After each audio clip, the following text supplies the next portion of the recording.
সকালে ঘুম থেকে উঠে বাহির দিকে তাকায় মনটা একেবারে ফ্রেশ হয়ে গেছে, কারণ বাহিরে অনেক সুন্দর বৃষ্টি হইতেছিল। আর আন্টি এখনো ঘুম থেকে উঠে, আন্টির তো কালকে বললামই অনেক বেশি শরীর খারাপ, সারা রাত নাকি ঘুমাইতে পারে নাই, শরীর ব্যথা, তারপরে জ্বর অনেক। আঙ্কেল সিম্পল ভাবে রান্না করছে, আমি ওইটা দেখে আঙ্কেলের রান্না করা শেষও। আঙ্কেল একবারে দুপুরেরটাও বসায় দিছে, কারণ আজকে আঙ্কেলকে নিয়ে আমি আবার একটু বাহিরে যাব। পরে আন্টি ঘুম থেকে উঠে সামিউনরে বলতেছিল, আপু তুমি এমন সময় আসছো, আমারও শরীর ভালো না, নয়তোবা তোমার অনেক রকম ভর্তা করে খাওয়াইতাম। আমাদের মতো আন্টি অনেক রকম ভর্তা বানায়, ভাকা বানায়, আজকে যেহেতু আঙ্কেল বানাইছে তো সিম্পল ভাবেই বানাইছে, আর আমারে ডাকেও নাই। আমার আপু আবার আমার ফোন করে বলতেছিল, আন্টি শরীর ভালো না, তুই নাস্তা বানাইতে। আমি বললাম যে আমি তো উঠা দেখি আঙ্কেলের রান্না করা অলরেডি শেষ। এদিকে আবার দুপুরের জন্য বিরিয়ানি রান্না করে রাখছে। আমি আঙ্কেলের বলতেছিলাম এত সকালে রান্না করে রাইখা যাওয়ার কি দরকার। পরে আবার আঙ্কেল বললো কি সমস্যা নাই, রান্না করে রাইখা গেলাম, এখন আর টেনশন নাই। তারপরে তো বের হয়ে গেছে, আমি ভিডিওতে ভয়েস দিতেছি আর আমার নিজের কাছে এত বেশি নয়েজ লাগতেছে, জানি না আপনাদের কাছে কেমন লাগবে।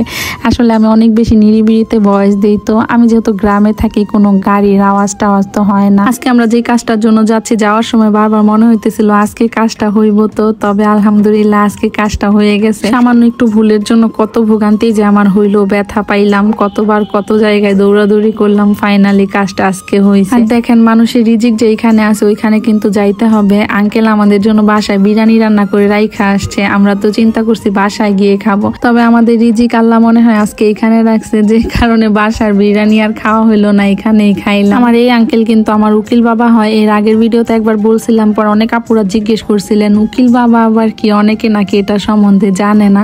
আসলে আমাদের এইদিকে বিয়েতে উকিল বাবা দেওয়া হয়, তো আমার আঙ্কেলে আমার উকিল বাবা দেওয়া হয়েছে। এরপর আঙ্কেল একটা কাজে যাবে, তো আঙ্কেল আবার আমার মামার বাসায় এইদিকে আমার নামাই দিয়ে গেছে। তো আমি আবার আসার পর দেখি আমার মামা তো বোন এই চুড়িগুলা বানাইছে ওর পেজের জন্য, পূজার জন্য নাকি আপুরা এখন এইগুলা অর্ডার করতেছে, তো ওর অনেকগুলা অর্ডার আসছে, যে কারণে বানাইছে। আমি দেখে বললাম সুন্দরই তো হয়েছে, আমার যাও তো এইগুলা বানায়। আমার মামা তো বোন আবার ড্রেসের বিজনেস করে, তো ওর ড্রেসের পেজ আছে, আমি আপনাদের পেজ লিঙ্কটা কমেন্টে দিয়ে দিব, না কারো যদি ভালো লাগে ওর পেজটা ঘুরে দেখে নিয়ে নিতে পারে। নিচে ওদের ড্রেসের শোরুম, তো ওইখানে ও আবার লাইভও করে, অনেক দিন ধরে নাকি লাইভ টাইভ করে না, কারণ ওর শরীর ভালো না, বললাম না এর আগের ভিডিওতে জ্বর, তারপরে শরীর ব্যথা।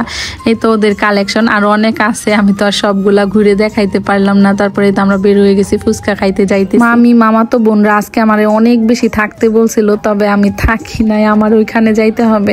আমি আসলে যেই কাজগুলা করতে আসছি, তো বড় আন্টির বাসায় থাকি করতেছি, তো বড় আন্টির বাসায় একটু বেশি থাকা হইতেছে, আর ছোট আন্টির অনেক বেশি শরীর খারাপ, যে কারণে আন্টির বাসায় একটু কমই গেছি। প্রতিবার তো আসলে বড় আন্টির বাসায় 3 দিন থাকলে ছোট আন্টির বাসায়ও 3 দিন থাকতে হয়, তবে এবার আমি ইচ্ছা করে বেশি একটা যাই নাই, কারণ আন্টির যেহেতু শরীর ভালো না। এরপরে তো আমাদের খাওয়া শেষ, তো আমি আর সামিউন চলে যাচ্ছে আমার মামাতো ভাই দিয়ে আসবো, তো আমার মামাতো বোনদেরকে বিদায় দিয়ে দিলাম। মাশাআল্লাহ ওদের দুজনের অনেক কিউট লাগতেছিল, আমি বলতেছিলাম তো ওদের তো অনেক সুন্দর লাগতেছে, ওরা আবার এটা নিয়ে হাসতেছিল।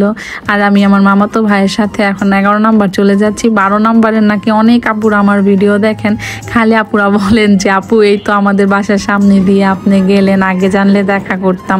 আসলে আমি তো জানি না যে কে কখন কোথা থেকে আমার ভিডিওগুলা দেখতেছেন, তারে যে নক দিব যে আপু আমি আসি, আসেন, যে কারণে আর দেখা হয় না। এদিকে আমার খালাতো বোন আবার 2টা ড্রেস আনছে আজকে, তো আমি দেখতেছিলাম ফার্স্টের এই ড্রেসটা মেবি 4000 কত টাকা জানি, আর এটা মনে হয় 3700 টাকা। ড্রেসগুলা 12 থেকে মেবি নিছিল, তো ওইখানে ড্রেসগুলা নাকি এরকমই প্রাইস। আমি বললাম যে একটু বেশি লাগে আমার কাছে প্রাইস। তো আজ এ পর্যন্তই, কথা হবে অন্য কোনো ভিডিওতে। সবাই ভালো থাকবেন, আল্লাহ হাফেজ, আসসালামু আলাইকুম।